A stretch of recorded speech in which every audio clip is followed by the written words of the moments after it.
Hi అండి, సంధ్యాస్ కిచెన్కి స్వాగతం. ఈరోజు రెసిపీ వచ్చేసి ఇక్కడ ఒక హాఫ్ కేజీ కాకరకాయలు తీసుకున్నాను. వీటితో కాకరకాయ చిప్స్ చేసుకుందాము. చాలా బాగుంటాయి.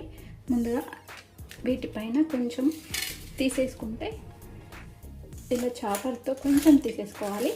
ఎక్కువగా తీసుకోకూడదు, చేదు ఎక్కువగా ఉండదు. ఇలా కొంచెం తీసుకుంటే కొంచెం తగ్గిపోతుంది చేదు. ఇలా లైట్గా తీసుకోవాలి.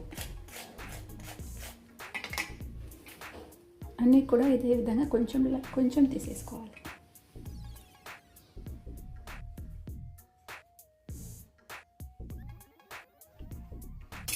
ఇప్పుడు ఇలా తీసేసుకున్నాం కదా, వీటిని ఇలా కట్ చేసుకోవాలి.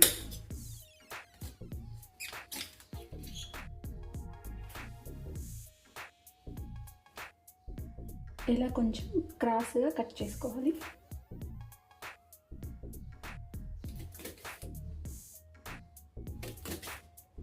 సన్నగా కట్ చేసుకోవాలి.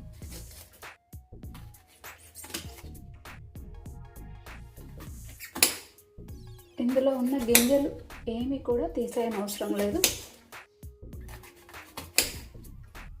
చూడండి, ఇలా కట్ చేసుకోవాలి. ఈ విధంగా అన్నీ కూడా చేసుకోవాలి. ఎంత పలుచగా ఉన్నాయో కదా. ఇలా కట్ చేసుకున్న దాంట్లో 1 టీ స్పూన్ వరకు ఉప్పు వేసి ఇదంతా కూడా ఒకసారి మిక్స్ చేసుకోవాలి.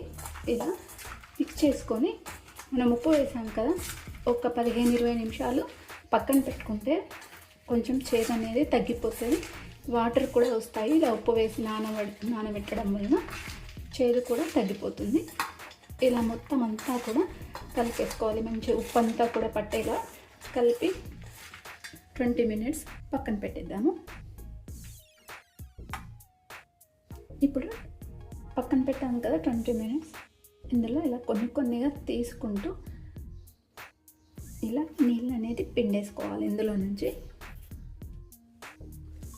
చూడండి, ఇలా మనకి వాటర్ వస్తున్నాయి కదా, మెల్లిగా పిండుకోవాలి. ఇవేమీ విరగకుండా ఇలా నీళ్ళన్నీ కూడా పిండేసుకోవాలి. మనకు చేదు అనేది చాలా వరకు తగ్గిపోతుంది.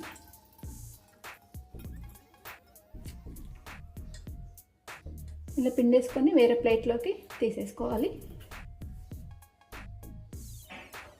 చూడండి, ఇలా అన్నీ కూడా పిండేసుకున్న తర్వాత వీటిని పక్కన పెట్టుకోవాలి. ఇన్ని వాటర్ అయితే మనకి ఇప్పుడు వచ్చాయి ఇందులో నుంచి.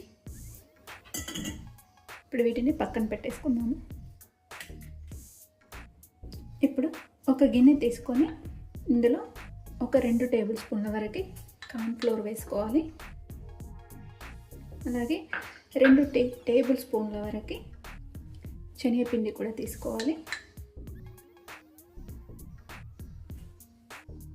2 టేబుల్ స్పూన్ల వరకు బియ్యపిండి, అన్నీ కూడా 2 టేబుల్ స్పూన్ వరకు తీసుకోవాలి. ఇప్పుడు ఇందులో 1 టీ స్పూన్ వరకు కారం వేసుకుందాము.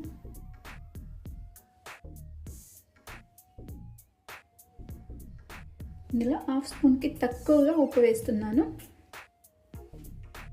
ఉప్పు వేసి ఇదంతా కూడా ఒకసారి కలిపేసుకున్నాము. మనం కాకరకాయ ముక్కలలో ఉప్పు వేసేసాం కదా, అందులో కొంచెం మనకి ఉప్పుగా ఉంటుంది కాబట్టి ఎక్కువగా ఉప్పు వేసుకోవద్దు. ఇలా కొన్ని వాటర్ వేసుకొని బ్యాటర్ చిక్కగా చేసుకోవాలి.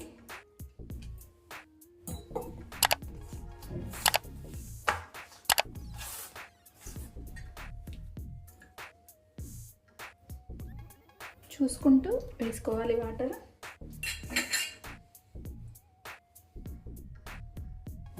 చూడండి, ఈ విధంగా థిక్గా కలుపుకోవాలి. బ్యాటర్ కూడా ఇందులో వేసేసుకుందాము ఈ కాకరకాయలని.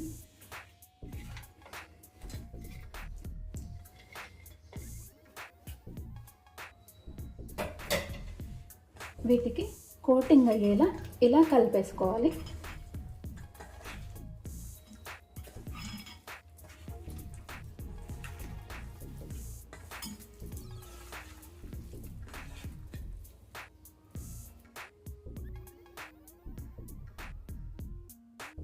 చూడండి ఈ విధంగా అంతా కూడా కలిపేసుకోవాలి. మనకు బ్యాటర్ అంతా కూడా ఈ ముక్కలకి పట్టుకోవాలి. చూడండి ఇప్పుడు ఇందులో ఏమైనా కొంచెం ఉప్పు పడితే వేసుకోవచ్చు, కారం కూడా మన టేస్ట్కి బట్టి వేసుకోవచ్చు. నేను ఇక్కడ 1 టీ స్పూన్ వరకు వేసాను. మీరు ఇంకా కారం కొంచెం ఎక్కువ తింటే ఎక్కువ కూడా వేసుకోవచ్చు. ఇందులో అల్లం వెల్లుల్లి పేస్ట్ కూడా వేసుకుంటే వేసుకోవచ్చు, నేనైతే వేయట్లేదు. ఇప్పుడు ఆయిల్ వేడి చేసుకుందాము. వేడిగా అయింది నూనె. ఇప్పుడు ఇందులో చిప్స్ లాగా ఒక్కొక్కటి వేసేసుకోవాలి.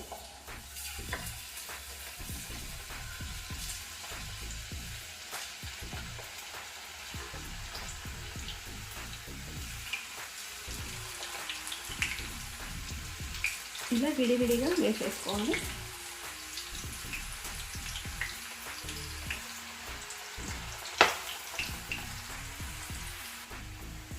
ఇప్పుడు మనకు ప్యాన్లో ఎన్ని పడతాయో అన్నీ వేసుకోవాలి. వేసిన తర్వాత వెంటనే కలపకుండా 1 నిమిషం పాటు వేయించుకొని ఇంకో సైడ్ వేయించుకోవాలి.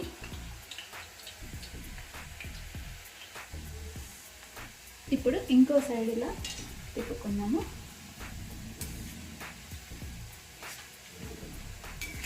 ఇందులో ఫుడ్ కలర్ కూడా యాడ్ చేసుకుంటారు, మీకు ఇష్టం ఉంటే ఫుడ్ కలర్ కూడా యాడ్ చేసుకోవచ్చు, నేనైతే చేయలేదు.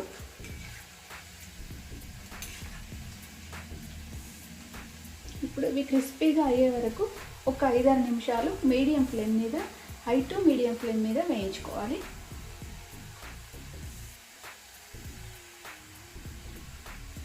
చూడండి మనకు క్రిస్పీగా అయ్యాయి, మంచి కలర్ కూడా వచ్చాయి కదా.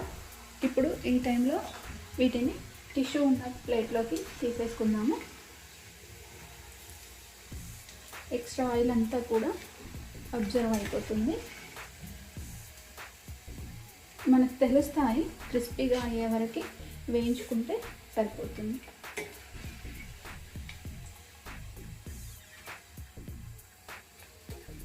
ఇప్పుడు మనం ఎన్ని చేసుకున్నామో అన్నీ కూడా ఇదే విధంగా ఆయిల్లో వేసి ఫ్రై చేసుకోవాలి.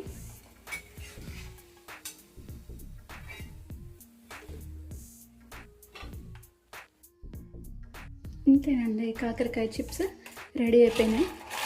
చూడండి ఎంత క్రిస్పీగా అయినాయో.